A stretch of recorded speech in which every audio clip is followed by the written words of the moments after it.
Hello and welcome to another segment of the LPE Author Chat Series. I am Kimmoly K. LaBoo, CEO and founder of LaBoo Publishing Enterprise, and we are in the middle of our special anthology series. And I know that you guys have been joining in, so thank you very much. But this is with the authors of The Black Father Perspective, What We Want America to Know. And our special guest on this evening is Mr. Gary Johnson, better known as Master Chef Gary Johnson. And he wrote the chapter Call Me Dad. So welcome to the broadcast, Gary. How are you? I'm great. Thank you for having me. Glad Yes. to be here.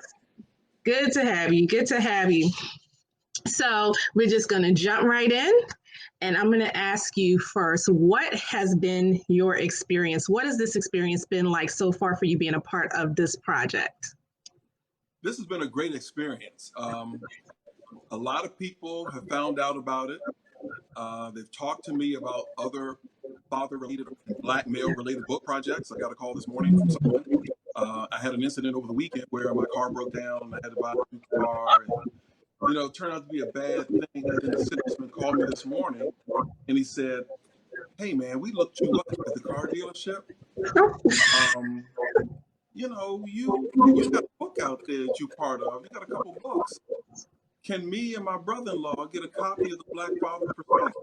Oh, wow. I said, absolutely, because these guys helped me out over the weekend and they were great. So I said, give me your mailing addresses and I'll make sure that you get a copy of the book. That's fantastic. Look at that. Yeah. I love it. I love it. So I'm going to read how you opened your chapter because I loved it. You said there's a big difference in being a father and being a dad. Being a father is critically important. After all, that's the start of life. Being a dad is a lifelong roller coaster ride that never ends. The emotional investment required to be a dad is exhausting, challenging, and rewarding, sometimes all at the same time. The dads who are in it to win never quit on their children, and they never stop loving them. That's what makes the job so important. Tell us why you titled your chapter Call Me Dad. I have, since I've been in high school, I always wanted to be a dad. Not a dad in high school, but a dad later on in life, because I thought I would be a good father and a good dad. And so that chapter talks about that, but it also, I have two sons, they're grown. And when I say you never stop loving them, it's a roller coaster ride. You all know what I'm talking about. You better strap in. Don't care how old they get, they still in your pocket sometimes. That is so true. But you just can't stop loving them. You can't. Yeah.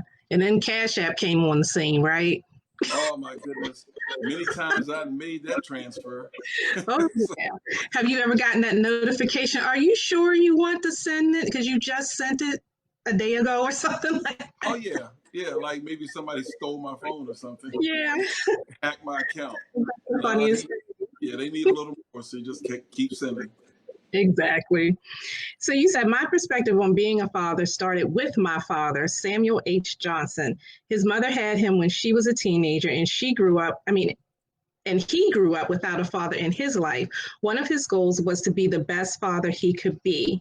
But then you talked about growing up in a stable two-parent household with a younger sister in Washington, D.C., and both of your parents working until they retired from the government.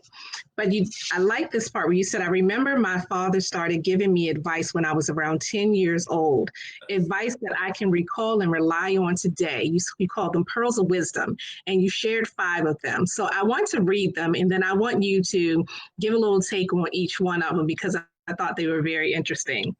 Okay. So the first one was, all you need in life is one good friend. We were sitting at the dinner table one day. I was talking about the kids in the neighborhood, and I mentioned a lot of friends. And a lot of these friends were known as bad boys. And I remember my father sitting at the table, and he looked up at me and he just said, "You know what, son? All you really need in life is one good friend. You don't need those other guys."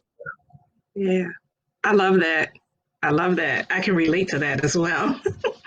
The next one was never start anything in a relationship that you're not willing to keep doing or maintain. I've heard that one before. Woo. Yeah, he was telling me about dating life. Uh huh. And as I mentioned in the book, he was the best man at my wedding. Uh huh. And so he told me that, he reminded me of what he would say. Um, just do what you got to do. Make sure you take care of things, but don't start anything that you cannot or you're not willing to finish, because that's going to get you in trouble. Yeah. Yeah, absolutely. Okay. Woo. When you get married, listen to your wife and do what you must do to maintain the relationship. Don't take the advice of your friends over the advice of your wife. I like your dad. Yeah, yeah. I got good friends, but a couple of them are just jackasses. They giving me advice and they single on marriage. Yeah, that's work. Next week or this week, whatever July 6th is, I will have been married to the same woman for 35 years. Amen. So that advice, I stuck with that advice, and that's good because Yeah. sometimes you just can't listen to your friends. Consider the source. Absolutely. Okay, so the next one is never embarrass your wife in public and keep certain things between the two of you and not in the streets. Well, everybody's got that big mouth buddy or that big mouth girlfriend Yeah. telling all their business, and Mhm. it's just embarrassing, and it's just not necessary. So my father would tell me, he said, "Look, son, just keep yourself private. Don't tell us all your business. That's me and you and your wife." Right. Right. Smart.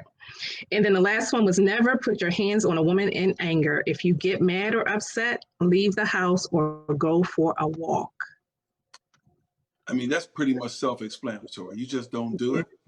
And I've learned a lot from my good friend Mildred Muhammad Oh, about yeah. domestic violence and Yeah. getting the different perspective there. And so I've never done that, and Man, never will. And I pass that on to my sons. You just don't do that. thank you. Thank you. Very necessary. So again, you said, I've been married for 35 years to the same woman, and I've been an active father to two of our sons. In fact, I quit my successful government job to be a stay-at-home dad when my boys were just 4 and 7 years old. So tell us what that was like for you to be a stay-at-home dad. Like, you don't hear it a lot. I know there are a lot that do, but you don't hear it a lot, and you definitely don't hear it a lot in the Black community. So talk about what that was like for you. Well, first of all, I was able to do that because I came home and talked to my wife about it. And Mm-hmm. she thought it would be a good idea, but she wanted to know one thing: will we be able to pay the mortgage? And I said, yeah. So she says, let's do it, because I wasn't really happy on the job anyway, and I wanted to start my own business. But Mm-hmm. it was fun. It was fun being a dad. I remember my boss said, I'm gonna hold your spot because I don't think you must be going through some midlife crisis, quitting your job. I'm gonna hold it for you. And I remember after a couple weeks, I went back to the job and I said, you may as well give that slot away. I'm not coming back. I Wow. mean, carpools, just listening to the conversations, picking them up from school. Mm-hmm. Um, I even made a little workstation in my office. I pick them up, or I'd leave a meeting to pick them up, bring them back to my office. They had the little PlayStation and stuff like that, Xbox, once they finished their homework. Oh, And then the three of us would go home. We spent all this time together. So it was really good having quality time with those young. yeah. Yeah. Yeah. So you said the responsibility of molding and shaping another human being's life is one of the most important tasks that you can have. Developing a strong emotional connections with my sons was paramount. So what can you see that has been a return on the investment for the time that you've invested in your sons like that? They're not in prison. Mhm. They are never had any brushes with the law. Amen. They are respectful to and have been respectful to the young ladies in their lives.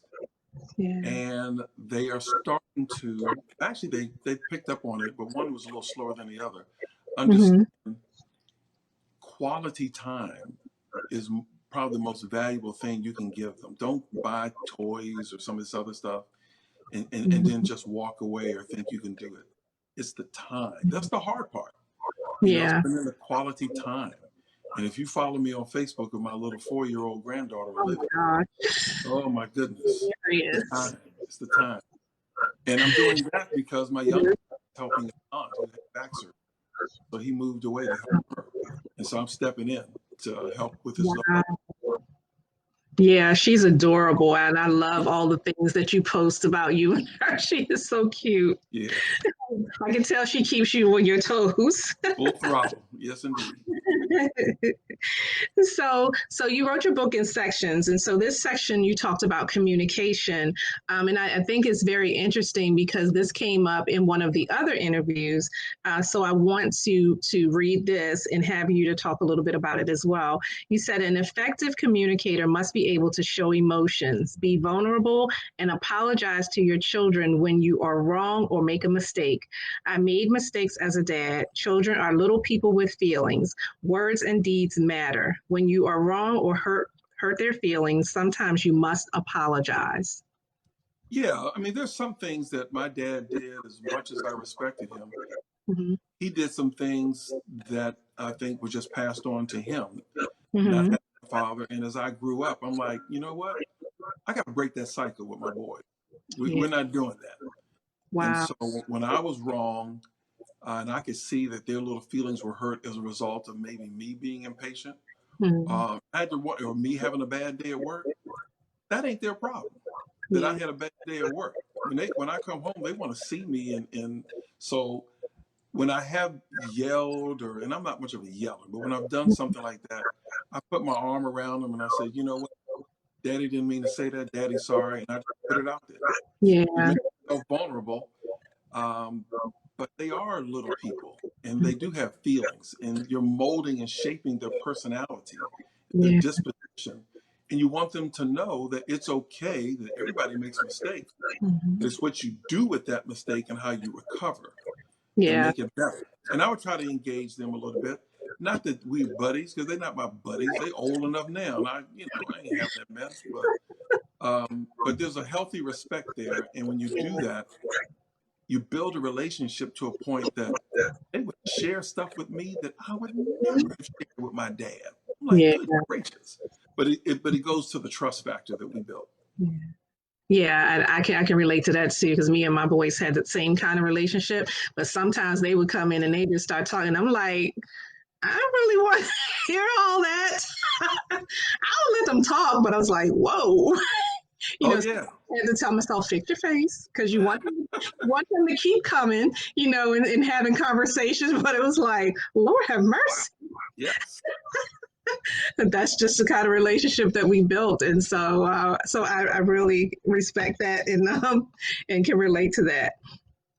I wanted to ask you about this too. You said you want to talk to your children in a way that is hearable. What did you mean by that?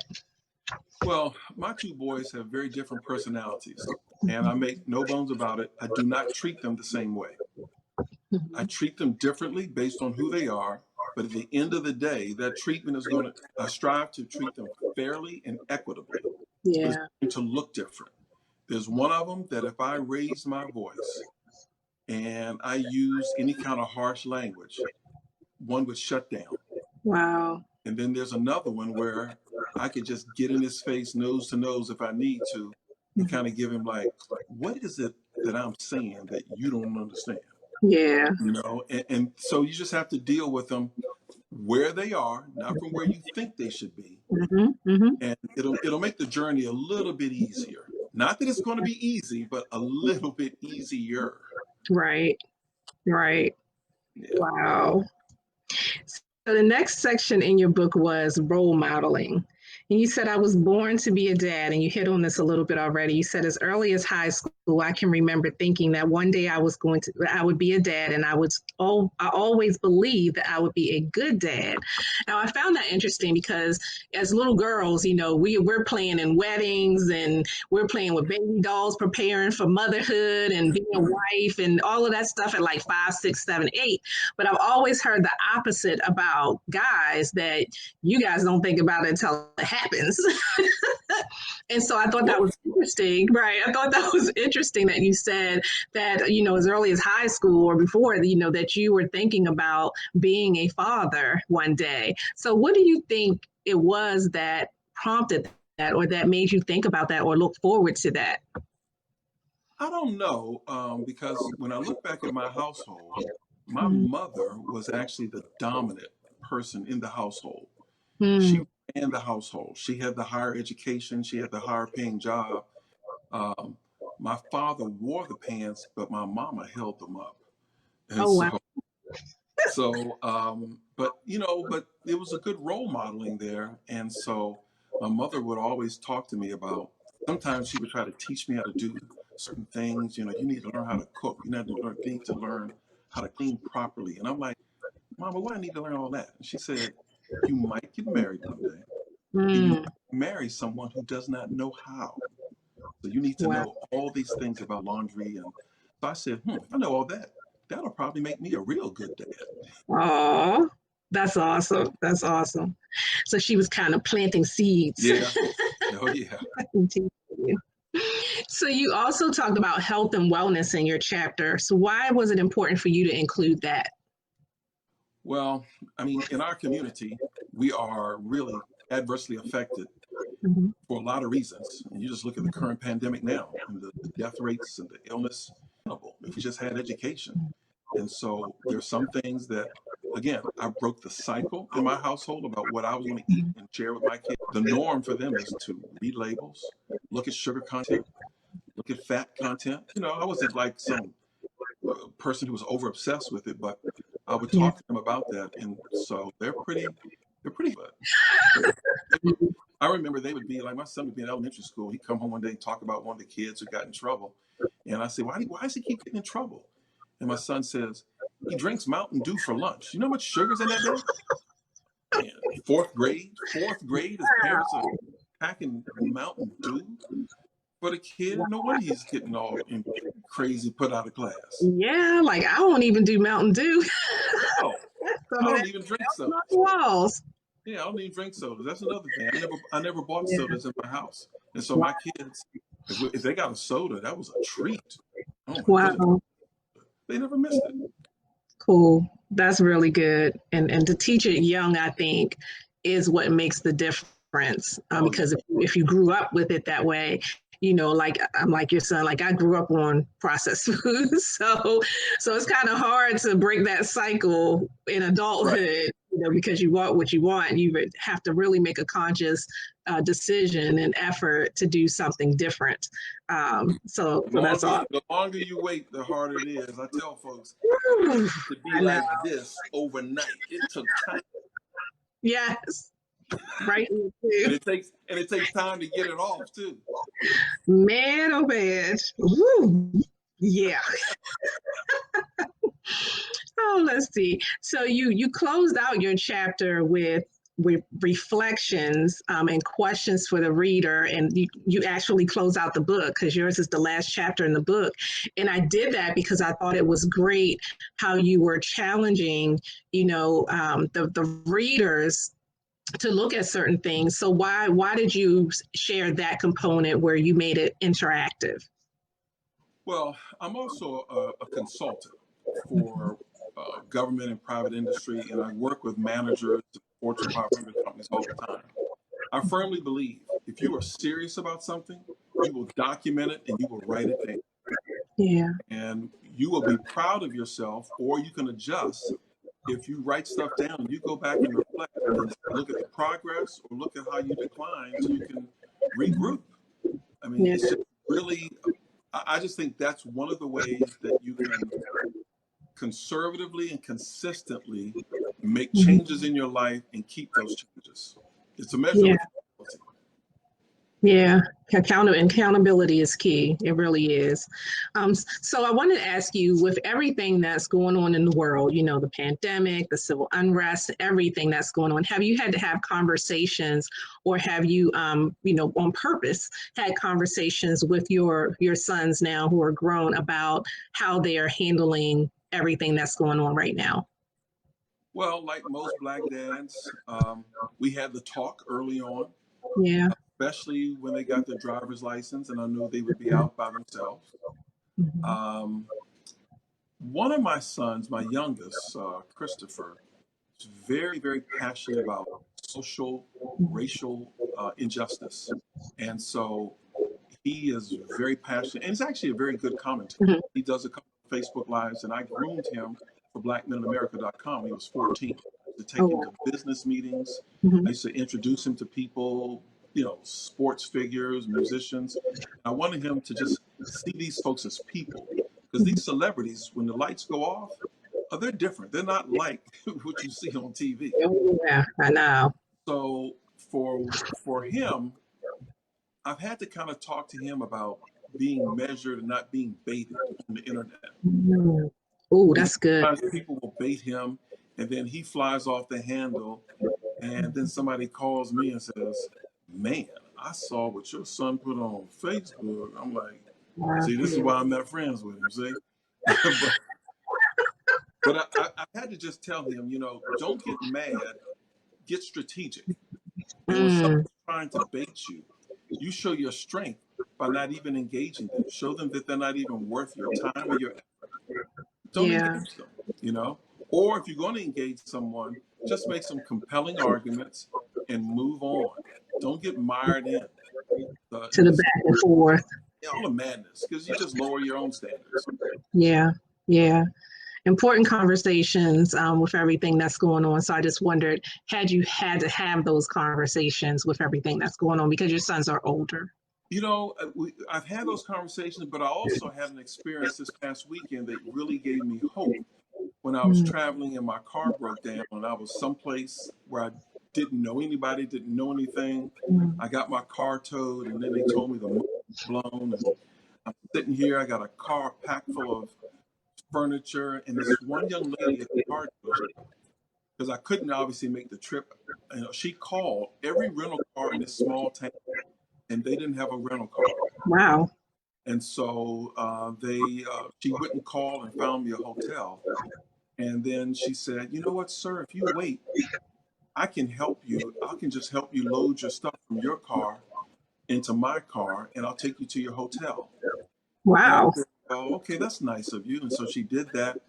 And then when I was checking in, I noticed another guy came behind her, and they were actually unloading my stuff out of her car for $2. And they helped me. And then she said, "Hey, I hope you have a better trip. And, please, here's my phone number. Please text me to let me know that you get to your destination safely." Wow. I texted her and I asked her this morning, I said, "Do you mind me asking how old you are?"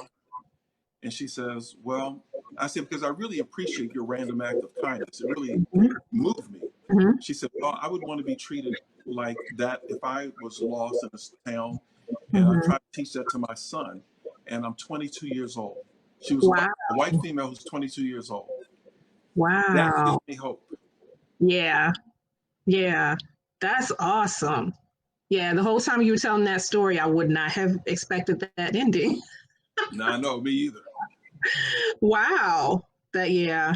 It's good when things like that happen. And it is, those small moments that do restore our hope in humanity Yeah, and let us know that it's not all bad. right. It's not all bad.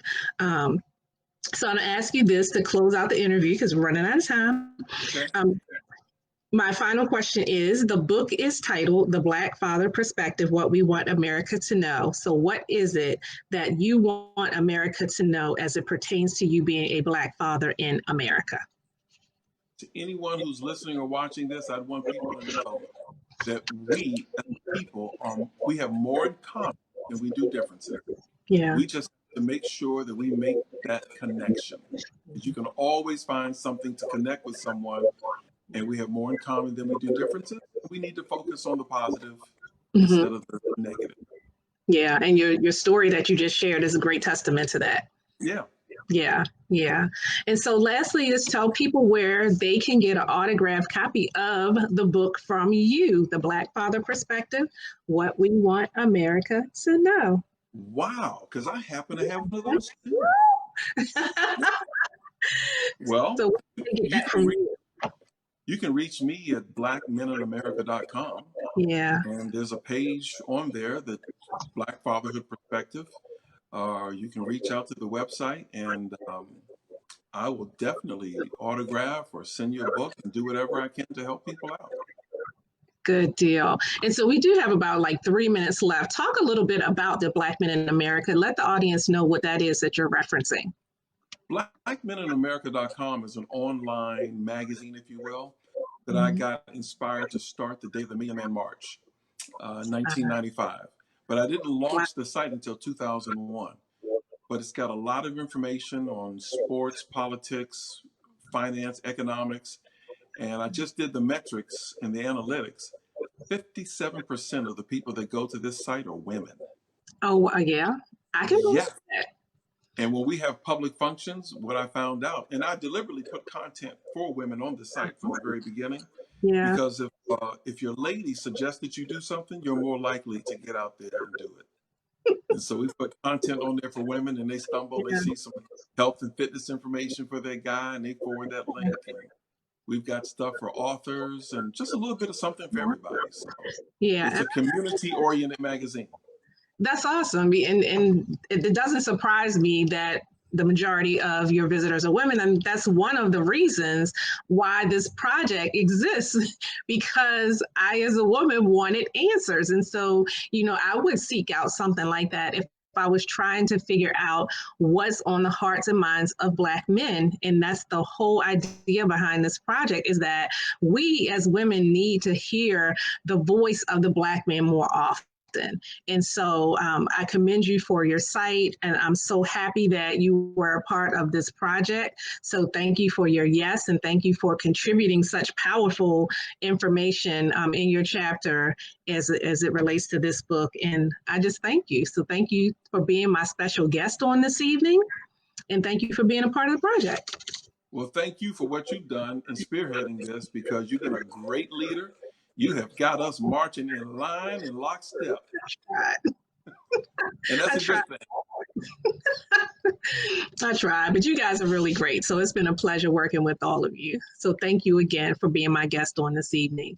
And to our viewing audience, thank you for hanging in there and joining us for another segment of the LPE Author Chat Series. Be sure to join us on tomorrow for our closeout interview with this special anthology series for the Black Father Perspective, What We Want America to Know. So thanks again, guys. And remember, if you're thinking about writing your book, head on over to www.laboopublishing.com and connect with me there. Take care and be blessed, guys. Good night.